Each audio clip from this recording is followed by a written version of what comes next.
A report claims that Tottenham are still working at finding the right buyer to take Daniel Levy's share in the Premier League club, as the ex-Spurs chief values his share of ENIC at £1 billion.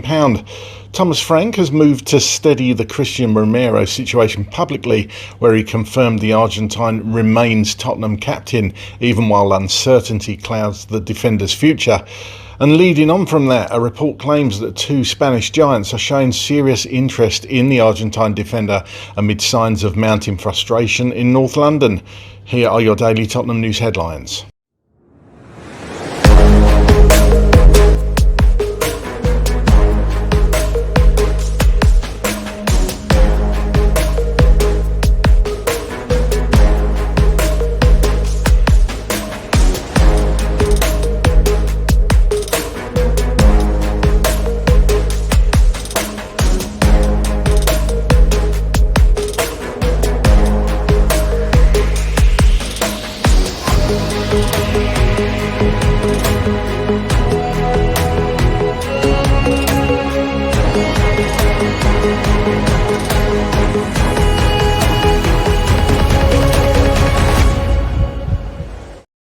Hello, welcome back to the channel. My name's Craig and here are your daily Tottenham news headlines, but I'll be going through all the latest news, rumours and reports.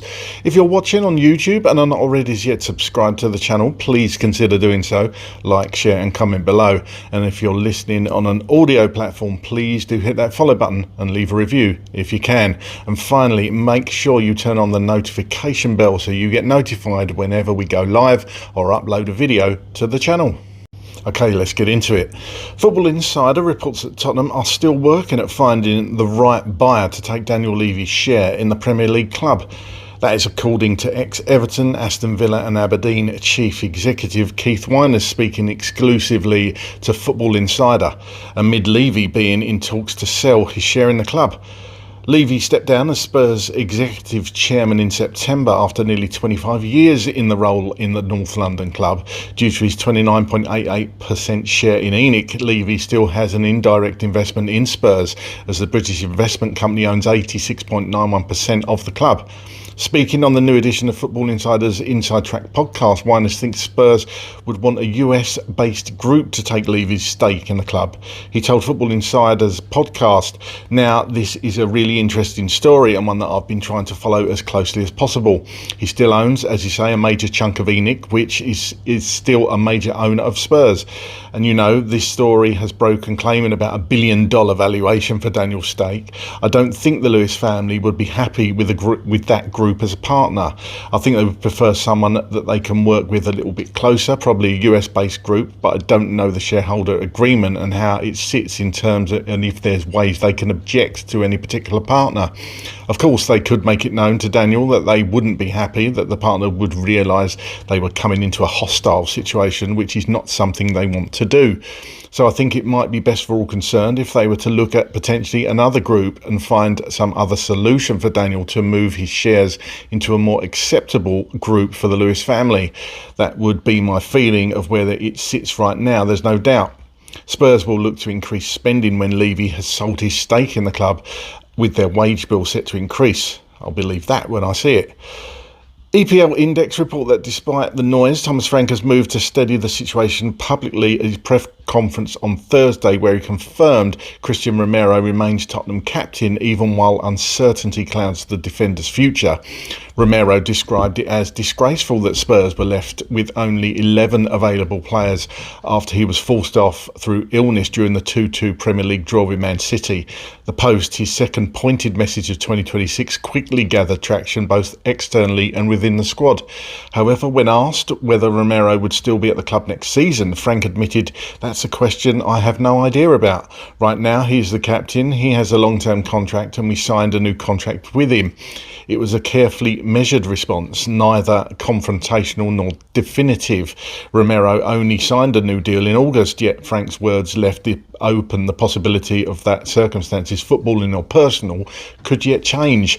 Romero's message did not land in isolation. speculation. Earlier in January, it criticised communication from senior club figures, and this latest intervention appeared to continue that theme. Several teammates, including Javi, Simmons, Conor Gallagher and Dominic Solanke, liked the post, prompting speculation about the wider dressing room unrest. Frank, however, was quick to dampen that narrative. It's all contextual. Right now we have a few injuries. Of course, injuries don't help, but it's part of football. I think it's one person speaking up. We don't know if he speaks on behalf of all the players. That's your perception, so we don't know that. Secondly, we don't know if that's what he thinks. We can read into a text. I think we have a team, a squad to compete, but of course we have a few injuries, so that doesn't help us. There is always a line you can't cross, or can't cross too many times. I'm not talking about the social posting. No matter who you are, what kind of job you do, we all know that we all step too far. Sometimes it's problems. For now, Captain Cristian Romero remains. Frank remains pragmatic, and Tottenham's season continues under a cloud shaped by words as much as results. According to Team Talk, both Barcelona and Real Madrid are showing serious interest in the Argentine defender Cristian Romero amid signs of mounting frustration in North London. Since arriving at Spurs, he established himself as the heart of Spurs' defence, admired for his aggression, leadership and ability to thrive in high-pressure situations. However, despite his individual growth, Tottenham's wider project has struggled to match Romero's ambitions. Romero's discontent appears to stem from Tottenham's recruitment strategy and their perceived inability to consistently strengthen the squad with elite-level signings. Spurs' recent transfer windows are focused heavily on youth, depth and financial sustainability rather than marquee arrivals, a model that has drawn mixed reactions from senior players. The defender's frustration became public after he took to Instagram, of course, to comment on Spurs' lack of squad depth, describing the situation as unbelievable but true and disgraceful. For Romero, the appeal of a move to Spain is clear. Both Barcelona and Real Madrid offer regular Champions League football and realistic chances of competing for major honours, ambitions Romero is believed to hold strongly. Barcelona admire his intensity, front foot defending, viewing him as a potential long-term leader in their back line as they continue to rebuild under financial and sporting constraints. Real Madrid, meanwhile, are always alert to opportunities involving elite defenders. With an ageing defensive core and a long-term succession plan already in motion, Romero's profile, battle-hardened experience and still in his prime fits their recruitment philosophy. And going back to his original social media post, while Romero did not explicitly call out the club hierarchy, the timing and tone of the message were widely interpreted as a clear expression of dissatisfaction, particularly given Tottenham's recurring injury problems and struggles to compete on multiple fronts. Okay, here's my thoughts on all those stories today. Firstly, the Levy sale of his shares in ENIC. As far as I'm aware, I might be wrong, I don't think ENIC get a say at all in who Daniel Levy sells his shares to. I don't think or believe that they have any say in that matter at all. So who Daniel Levy sells to is neither here nor there. You would think that Levy would not want to sell back to ENIC. I would imagine there's a bit of bad blood there. So it's an interesting one. For me, it might not be interesting for a lot of people. I mean, realistically, to be honest, you don't care who owns your football club as long as they pump money in, support managers, and do the right thing that all the fans want. And of course, I think it's fair to say that ENIC haven't done that in the past. And this transfer window is a good example of that. Yes, you don't want to just be bringing in any old player. It's got to be a player to improve the squad. But come on, City. I know City are City, right? But they got Gay, they got Semenyo, they got their top targets.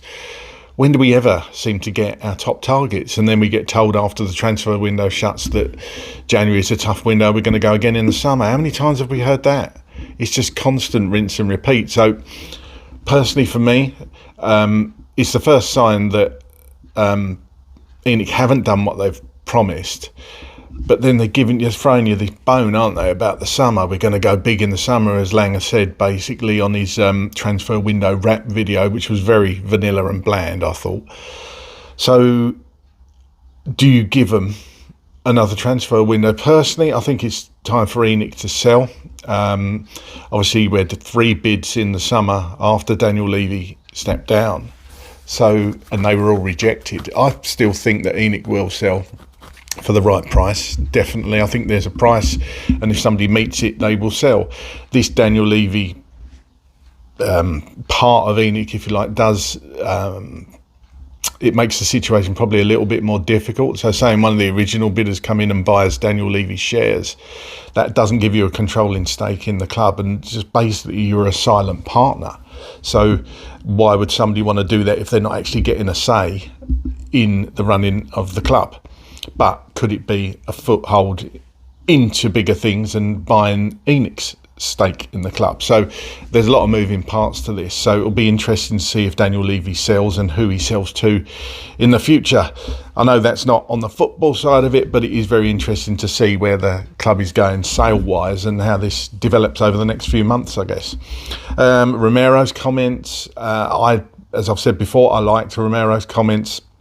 I do like players coming out and saying things like this, because it does give you an indication of how things are within the playing squad and the dressing room.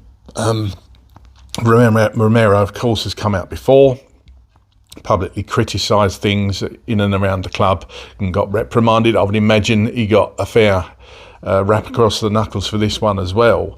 But fans love to see that. At least you can say about him. You can't say Romero doesn't care. You can't.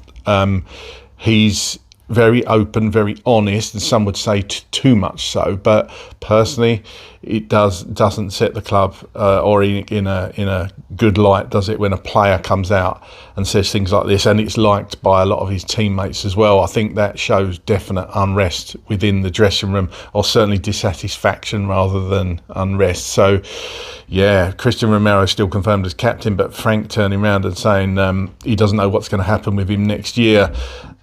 Some people like a bit of honesty from the manager, and that's probably all Frank could say. He doesn't know, but it doesn't instill you with a lot of confidence, does it? Especially when it's about your captain. So yeah, it's not an ideal situation, but let's see how that one develops. And if Romero is in fact selected for the Manchester United game at the weekend, that will be interesting. But we've got Mickey van der Ven back apparently as well for that game, so that's some bit of good news anyway. But let's see how this Romero thing plays out, and indeed if he says anything again in the future if things aren't going well. That would be interesting, wouldn't it?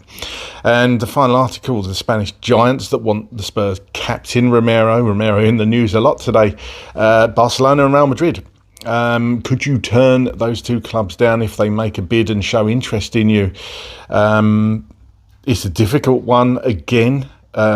Likes of those two clubs come in and want to pay you wages that you're happy with. Is tough, isn't it? We've seen many times the likes of Real Madrid when they've come in for Spurs players like Modric or Bale. These players generally go, don't they? So they're going to be circling in the summer, definitely. And I think these next few months at Spurs and how high we finish in the league, and if we're going to be getting a new manager, if the club's sold, I think that's a lot of that is going to big questions Christian Romero is going to be asking himself, because obviously there's been rumours about Van der Ven going in the summer. We can't possibly lose both these players. One of them our captain, one of them an unbelievable defender in Van der Ven. They're both unbelievable defenders really, but you can see why they would want bigger and better things. These are the two types of players, these two players that we should be building the team around, not letting go, in my opinion. It wouldn't be good if both of them left in the summer. I can't believe the club would let both of them leave, but could I see Romero going? I probably could, sadly. Oh dear, this club. Let's hope for some good news soon, but whatever happens, whoever's in charge, whether that be the manager or the club owners, they've got to go big in the summer, 100%, because we cannot continue like this. That's all from me today. Get down in the comments, let me know your feelings as a Tottenham Hotspur fan right now, or on any of the stories in today's video. And as always, come on you Spurs.